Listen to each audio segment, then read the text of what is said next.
السلام علیکم رحمۃ اللہ وبرکاتہ۔ آج ہم صرف 5 منٹ کا مدرسہ پڑھنے جا رہے ہیں۔ آج ہم سبق نمبر 2 کی شروعات کریں گے، محرم الحرام، جس میں حرام کام کرنا منع ہے، حرام کام کرنا ناجائز ہے۔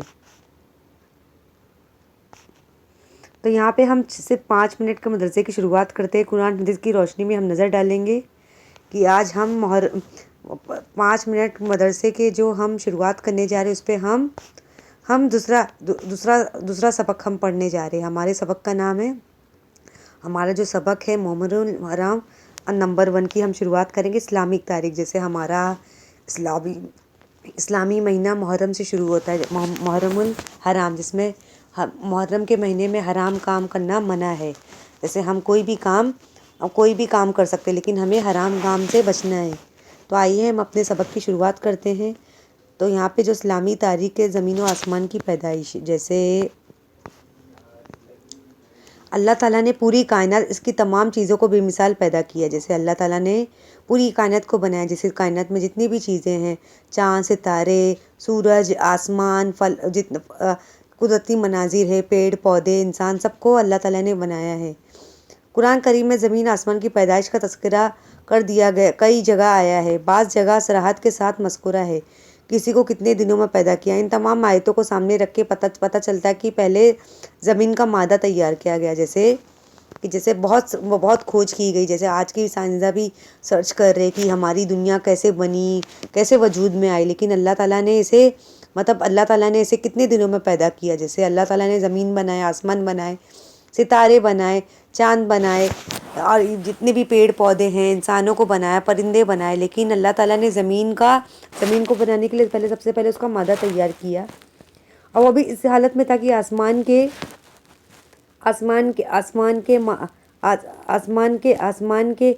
مادے کو دھوئے کی شکل میں بنایا گیا، آسمان کے مادے کو دھوئے کی شکل میں بنایا گیا، پھر زمین کو موجودہ شکل و صورت بھی پر پھیلایا گیا، اور ساتھ ہی اس کی تمام چیزیں پیدا کی گئی۔ اس کے بعد 7 آسمانوں کو بنایا گیا۔ اس طرح زمین و آسمان کے درمیان کی چیزیں وجود میں آئی۔ جیسے اللہ تعالیٰ نے جب زمین کو بنایا تو زمین کو پہلے مادہ شکل دیا، پھر اسی میں اتنا دھواں بھر دیا کہ وہ ایک گول دائرہ بن گیا، پھر اس طرح 7 آسمان ہمارے بن گئے۔ اس طرح زمین و آسمان کے درمیان کی چیزیں وجود میں آئی۔ جیسے اللہ تعالیٰ نے زمین بھی بنائی، آسمان بھی بنائے۔ جیسے آج ہماری جو زمین بہت بڑی ہے اور آسمان بھی ہمارا کافی اونچا ہے، یہ سارا کام کل 6 دن میں مکمل ہوگا۔ جیسے اللہ تعالیٰ نے آج کے زمانے میں اگر ہم کوئی مشین بنانے جائے یا کوئی ایسی چیز بنانے جائے جسے بنانے میں کوئی عمارت بنانے جائے یا کوئی مشین بنانے جائے تو اسے کافی وقت لگ جاتا ہے، لیکن یہ اللہ تعالیٰ کی بے شک قدرت ہے کہ اللہ تعالیٰ نے 6 دن میں سارا کام انجام دے دیا، کہ انہوں نے 6 دن میں یہ زمین بنائے، آسمان بنائے، سارا انہوں نے نقشہ 6 دن میں مکمل کر دیا۔ خود اللہ تعالیٰ قرآن میں فرماتا ہے کہ ہم نے زمین آسمان کے درمیان کی چیزوں کو 6 دن میں پیدا کیا۔ جیسے اللہ تعالیٰ قرآن میں خود ہی بولتا ہے کہ ہم نے زمین و آسمان کے درمیان کی چیزوں کو 6 دن میں پیدا کیا، اور ہمیں ان کی پیدائش میں تھکن کا کوئی احساس نہیں ہے۔ جیسے آج کے زمانے میں ہم کوئی کام کرتے تو ہمیں کافی تھکن محسوس ہونے لگتی، جیسے ہم نے کوئی کام کیا، ہم نے پڑھائی کی یا کھیل کود کی، یا آپ کے گھر میں امی ابو گئے ہوں گے دفتر سے، ابو دفتر سے آتے ہوں گے تو وہ بھی تھک جاتے ہوں گے، امی بھی گھر کے کام کاج میں تھک جاتی ہوگی، ہم بھی کوئی کام میں ضرور تھک جاتے، لیکن اللہ تعالیٰ کی قدرت ایسی کی انہوں نے جب زمین آسمان بنایا، درمیان کی چیزوں کو بنایا، 6 دن میں مکمل کیا، تو انہیں ان کی پیدائش ان کے بنانے کے وقت اللہ تعالیٰ کو کوئی بھی تھکن کا احساس نہیں ہوا۔ ابھی ہم نمبر 2 کی شروعات کریں گے، حضور صلی اللہ علیہ وسلم کا معجزہ پڑھیں گے، ستاروں کا جھک جانا۔ جیسے بچوں، آپ کو پتہ ہے حضور صلی اللہ علیہ وسلم ہمارے آخری نبی ہے۔ جیسے اللہ تعالیٰ نے بہت سارے نبیوں کو بھیجا دنیا میں تاکہ وہ اللہ کا پیغام لوگوں تک پہنچائے، لیکن ہمارے جو حضور صلی اللہ علیہ وسلم ہیں، ہم ان کے امتی، وہ ہمارے آخری پیغمبر ہے۔ جیسے جس دور میں بھی اللہ تعالیٰ پیغمبر بھیجتا تھا، تو جو پیغمبر ہوتے تھے وہ اللہ کے حکم سے معجزہ دکھاتے تھے۔ ستاروں کا جھک جانا بھی یہاں پہ حضور صلی اللہ علیہ وسلم نے کس چیز کا معجزہ دکھایا ہے؟ ستاروں کا جھک جانا۔ جیسے آپ آسمان میں اندھیری رات میں آپ نے جب اندھیرا چھا جاتا ہوگا بادلوں میں، جب اندھیری رات میں آپ نے چمکتے ہوئے ستارے تو دیکھے ہوں گے، لیکن اسے جھکتے تو نہیں دیکھا ہوگا۔ حضرت حضرت عثمان بن ابی العاص رضی اللہ عنہ کی والدہ فرماتی کہ میں آپ صلی اللہ علیہ وسلم کی ولادت کے وقت حاضر تھی. مطلب یہاں پہ جو حضرت عثمان بن ابی العاص رضی اللہ عنہ کی والدہ، ان کی امی فرماتی کہ جب حضور صلی اللہ علیہ وسلم پیدا ہوئے تھے تو اس وقت وہ موجود تھی. جب آپ صلی اللہ علیہ وسلم پیدا ہوئے تو میں نے دیکھا کہ سارا گھر نور سے بھر گیا. جیسا جب حضور صلی اللہ علیہ وسلم کی پیدائش ہوئی، جب وہ اس دنیا میں آئے تو پورا سارا گھر نور سے بھر گیا. ستارے قریب آ گئے، لٹک آئے تھے، یہاں تک کہ مجھے گمان ہونے لگا کہ اب یہ مجھ پر گر پڑیں گے. ابھی جیسے بچوں میں نے آپ کو بتایا کہ اللہ تعالیٰ نے بہت سارے پیغمبر کو بھیجا. جیسے ہمارے پہلے پیغمبر آدم علیہ السلام ہے، اور ہمارے آخری پیغمبر حضور صلی اللہ علیہ وسلم ہے. جیسے جب حضور صلی اللہ علیہ وسلم کو اللہ تعالیٰ نے بھیجا دنیا میں، جب وہ تشریف لائے تو حضرت عثمان بن ابی العاص کی جو والدہ، وہ کیا کہتی ہے، جب ان کی پیدائش ہوئی تھی میں اس وقت موجود تھی کہ اس دوران گھر میں اتنا نور بھر گیا، اتنی روشنی آنے لگی، اتنی چمکدار روشنی، پورے گھر میں نور بھر گیا. اب جب میں آسمان کی طرف دیکھی تو آسمان پہ جو چمکتے ہوئے ستارے تھے، مجھے تو ایسا لگ رہا تھا کہ اب وہ زمین پہ گرنے والے ہیں. جیسے اسے ہم کیا کہیں گے، ستاروں کا جھک جانا. کہ جو ستارے تھے جو آسمان میں چمک رہے تھے، کہ وہ بھی اتنے خوش ہو گئے تھے کہ اس دنیا میں ہمارے آخری پیغمبر حضور صلی اللہ علیہ وسلم تشریف لائے. تو وہ اتنے چمک رہے تھے، اتنے جھک گئے تھے کہ ایسا لگ رہا تھا کہ وہ اب زمین پہ گر پڑیں گے. ابھی یہاں پہ ہم نمبر 3 کی شروعات کریں گے. نمبر 3، ایک فرض کے بارے میں، نماز کے لیے پاکی حاصل کرنا. ابھی یہاں پہ جب اللہ تعالیٰ نے قرآن شریف نازل بھی کی ہے، آسمان سے کتاب اتاری ہے، لیکن اللہ تعالیٰ نے ہمارے حضور صلی اللہ علیہ وسلم پیغمبر کو بھیجا ہے. ان کی سنتیں بھی ہمیں تمام مسلمانوں بھائیوں بہنوں کو سکھائی ہے. جیسے نماز کے لیے پاکی حاصل کرنا، جیسے ہم جس وقت بھی نماز کا ارادہ کر لیں، جیسے ہماری فجر کی نماز ہوتی ہے، ظہر کی نماز، عصر، مغرب، عشاء کی نماز ہوتی ہے. اگر ہم نے نماز پڑھنے کا ارادہ کر لیا ہے تو ہمیں اپنے بدن کو پاک اور صاف رکھنا ہے. قرآن میں اللہ تعالیٰ فرماتا ہے کہ اے ایمان والو، جب تم نماز پڑھنے کا ارادہ کرو تو تم اگر باوضو نہ ہو تو وضو کرنے کے لیے اپنے چہرے کو دھو، اپنے ہاتھوں کو کہنیوں سمیت دھو، اپنے سروں پر بھگایا ہاتھ پھیرو اور اپنے پیروں کو بھی ٹخنوں سمیت دھو. اگر تم جنابت کی حالت میں ہو تو نماز سے پہلے سارا بدن پاک کر لو. جیسے ہم نے ارادہ کر لیا ہے کہ ہمیں نماز پڑھنا ہے. نماز پڑھنا مطلب ہمیں اللہ تعالیٰ کے سامنے کھڑا ہونا ہے، کہ اللہ تعالیٰ نے ہر مسلمان مرد عورت پہ نماز فرض کی ہے، کہ ہمیں نماز مطلب معاف نہیں. ہمیں کسی بھی حالت میں، چاہے ہم بیمار ہو، کیسے بھی ہمیں، اگر ہم بیمار ہیں تو ہمیں بیٹھ کے پڑھنا ہے، اشارے سے پڑھنا ہے، لیکن ہمیں چھوڑنا نہیں. ہمارے پر نماز فرض ہے. ہر مسلمان مرد عورت پہ نماز فرض ہے. تو نماز ہمارے لیے مومن کا ہتھیار ہے، تو اسے ہمیں چھوڑنا نہیں ہے. کہ نماز چھوڑنا بہت بڑا گناہ ہے، کہ یہ کفر کی علامت ہے. کہ جو مسلم ہے، غیر مسلم میں کس چیز کا فرق ہے؟ نماز کی. جو غیر مسلم ہندو مذہب رہتے ہیں، وہ ہندو مذہب سے تعلق رکھتے ہیں، وہ نماز نہیں پڑھتے. لیکن جو مسلم مذہب سے تعلق رکھتے ہیں وہ نماز پڑھتے ہیں. تو یہاں پہ لیکن ہمیں جب نے ارادہ کر لیا کہ ہمیں نماز پڑھنا ہے، اس دوران ہمیں کیا کرنا ہے؟ ہمیں وضو کرنا ہے. جیسے وضو کی جو فرائض ہوں گے کہ ہمیں ہاتھ پاؤں کو دھونا ہے، سروں پہ مسح کرنا ہے، پیروں کو دھونا ہے. اگر آپ جنابت کی حالت میں، جیسے آپ کو ایسا لگتا ہے کہ آپ پاک صاف نہیں، تو آپ کو غسل کرنا ہے، نہانا ہے، اور نہا دھو کے اچھے صاف ستھرے کپڑے پہننا ہے، عطر لگانا ہے، سرمے کا استعمال کرنا ہے، اور اپنے آپ کو اپنا پاک صاف رکھنا ہے. پھر آپ نے وضو بنا لی، پھر آپ کو نماز کے لیے کھڑے ہونا ہے. نمبر 4، ایک سنت کے بارے میں، دعا کرنا ایک عبادت ہے. ابھی یہاں پہ ایک اور سنت ہے. جیسے اکثر لوگوں، مسلمان مرد عورتوں کی شکایتیں رہتی کہ اللہ تعالیٰ ہماری دعا کیوں نہیں قبول کرتا. لیکن بچوں، ہمیں دعا مانگنا چھوڑنا نہیں، کہ اللہ تعالیٰ ہمارے لیے بہتر فیصلہ کرے گا ہمیں. اور اللہ تعالیٰ بندے کی جائز دعا ضرور قبول کرتا ہے. کچھ دعائیں جو اللہ تعالیٰ فوراً قبول کر لیتا ہے، کچھ دعائیں کو قبول کرنے کے لیے اللہ تعالیٰ تھوڑا وقت لیتا ہے. ان کا ایک وقت مقرر کیا رہتا ہے. لیکن ہمیں ہمت نہیں ہارنی ہے، ہمیں اللہ تعالیٰ سے مایوس نہیں ہونا ہے. کہ ہمیں ایسا نہیں سوچنا ہے کہ اللہ تعالیٰ ہماری فریاد کو پورا نہیں کرے گا، ہماری دعاؤں کو سنے گا. نہیں، اللہ تعالیٰ ہماری دعاؤں کو ضرور سنے گا. اور دعا مانگنا ایک عبادت ہے. اگر ہم دعا مانگیں گے تو ہمارے زندگی میں جتنے والی مشکلات ہیں، مصیبتیں، وہ ٹل جائیں گی. تو قرآن میں اللہ تعالیٰ فرماتا ہے، مجھ سے دعا مانگو، میں تمہاری دعا قبول کروں گا. مطلب قرآن میں اللہ تعالیٰ خود کہتا ہے، جیسے ہمارا جو ہے اللہ تعالیٰ سے ایک ماں کے جیسا رشتہ ہے. کہ ہمیں کسی بھی چیز کی تکلیف ہوگی تو ہمیں کس کو پکارنا ہے؟ اللہ تعالیٰ. ہمیں لوگوں کے پاس نہیں جانا ہے کہ کہ اللہ تعالیٰ کہتا ہے کہ اگر تو مجھ سے چھوٹی سی چھوٹی چیز مانگنا چاہتا ہے یا چھوٹی سی بڑی چیز بھی مانگنا چاہتا ہے تو تم مجھ سے مانگ، تو مجھ سے مدد مانگ، میں تیرے لیے ہمیشہ حاضر ہوں، میں تیری مدد ہمیشہ کروں گا۔ مطلب تو مجھ سے مانگ، تو لوگوں کے آگے ہاتھ مت پھیلا، میں تیرے لیے ہمیشہ حاضر ہوں۔ حضور صلی اللہ علیہ وسلم نے فرمایا الدعا الدعا هو العبادات، ہی دعائی عبادت ہے۔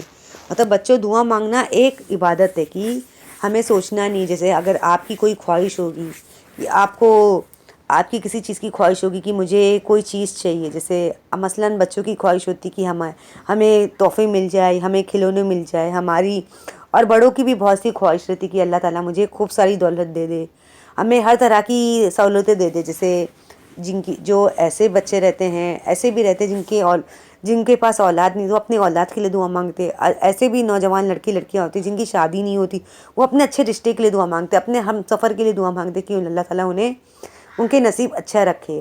ایسی بہت ساری چیزیں رہتی، جیسے بہت سے لوگوں کا رہتا ہے کہ جو بچے محنت کرتے، پڑھائی کرتے، وہ چاہتے کہ ہم اچھے مارکس سے امتحان میں کامیاب ہو جائے، ہم ایک پڑھ لکھ کے کامیاب انسان کہلائے۔ تو ہمیں اللہ تعالیٰ سے دعا مانگنی کہ ہمیں مصیبت ہو، یا ایسا نہیں کہ ہماری دعا قبول ہو جائے تو ہم اللہ تعالیٰ سے ہم دعا مانگے ہی نہ، لیکن ہمیں اللہ تعالیٰ کو بھولنا نہیں چاہیے۔ ہمارے اوپر کیسا بھی وقت ہو، اچھا ہو برا وقت ہے، ہمیں اللہ تعالیٰ سے ہی مدد مانگنی چاہیے۔ دعا مانگنا ایک عبادت ہے، تو ہمیں ایسا نہیں سوچنا ہے کہ اللہ تعالیٰ ہماری دعا قبول نہیں کرے گا، اللہ تعالیٰ ہماری دعا ضرور قبول کرے گا۔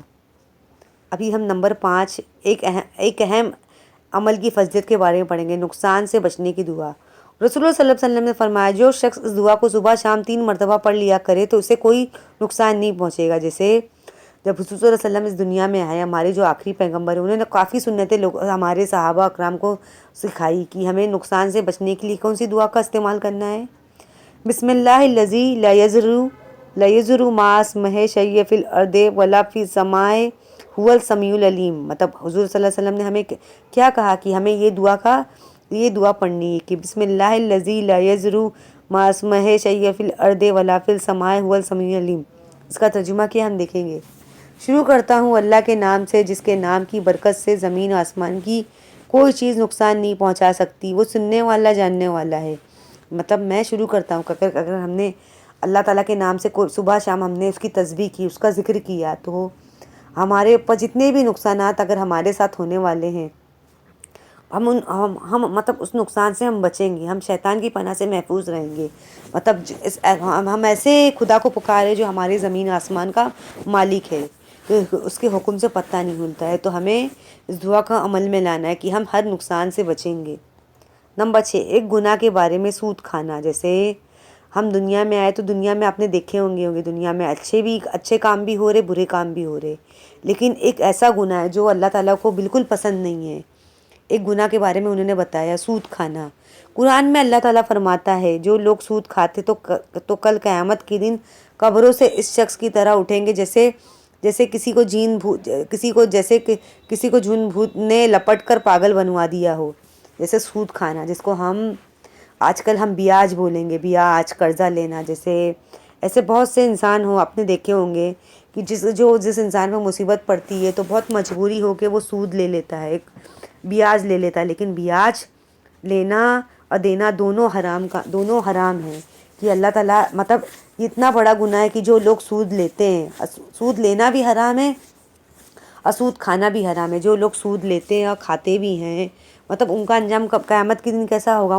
وہ جو شخص سود کھایا بھی ہوگا، لیا بھی ہوگا، مطلب وہ شخص مطلب قیامت کے دن قبر سے ایسے اٹھایا جائے گا وہ شخص قبر سے قیامت کے دن قبر سے ایسے اٹھایا جائے گا جیسے جن بھوت نے اسے لپیٹ کر پاگل بنا دیا ہے۔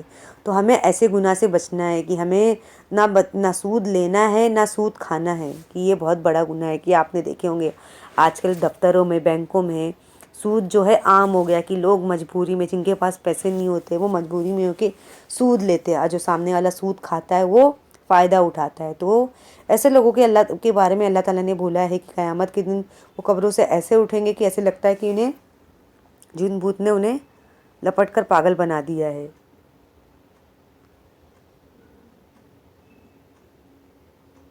نمبر 7 دنیا کے بارے میں ابھی ہم پڑھیں گے۔ دنیا پہ راضی ہونا بھی اللہ تعالیٰ نے ہمیں کیا بتایا ہے؟ قرآن میں اللہ تعالیٰ فرماتا ہے کیا تم لوگ آخرت کی زندگی کے مقابلے میں دنیا کی زندگی پر راضی ہو گئے؟ دنیا کو مال و متاع تو آخرت کے مقابلے میں کچھ بھی نہیں.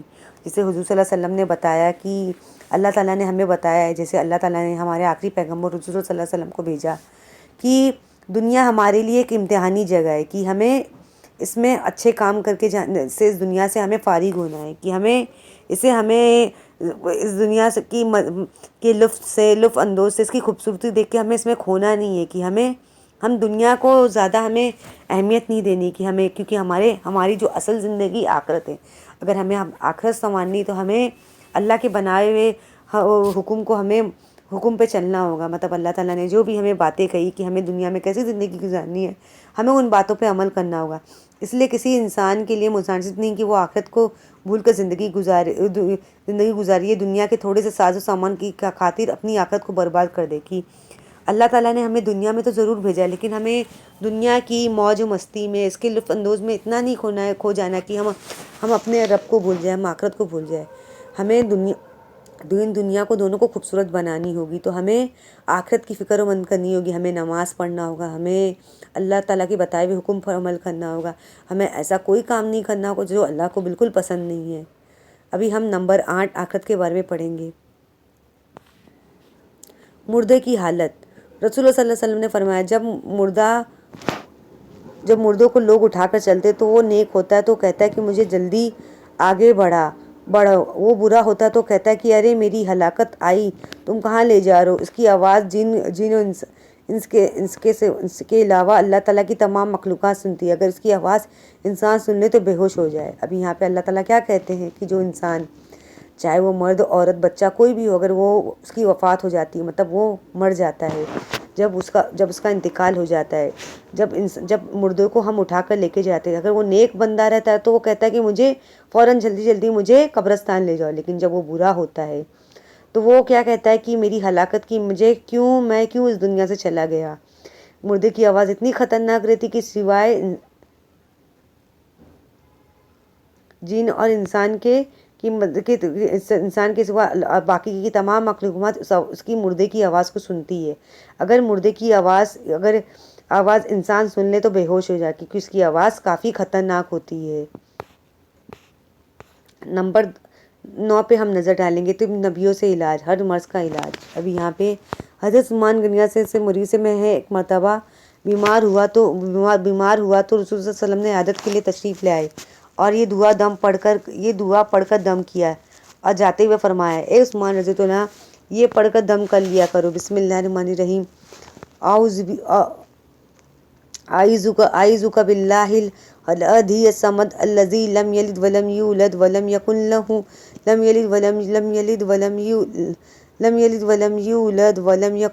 کفوا احد من شر ما یجد. ابھی یہاں پہ حضرت عثمان غنی جب بیمار ہوئے تو حضور صلی اللہ علیہ وسلم کی عیادت کے لیے گئے، ان کے حال چال کو پوچھنے کے لیے گئے. جب وہ بہت بیمار تھے تو حضور صلی اللہ علیہ وسلم نے کون سی دعا پڑھی؟ بسم اللہ الرحمن الرحیم. اعوذ باللہ الحمدی احادی الصمد الذی لم یلد ولم یولد ولم یکن لہ کفوا احد من شر ما یجد. مطلب تو یہ دعا پڑھی کہ اللہ تعالیٰ انہیں فوراً شفا دے دے، انہیں فوراً ٹھیک کر دے.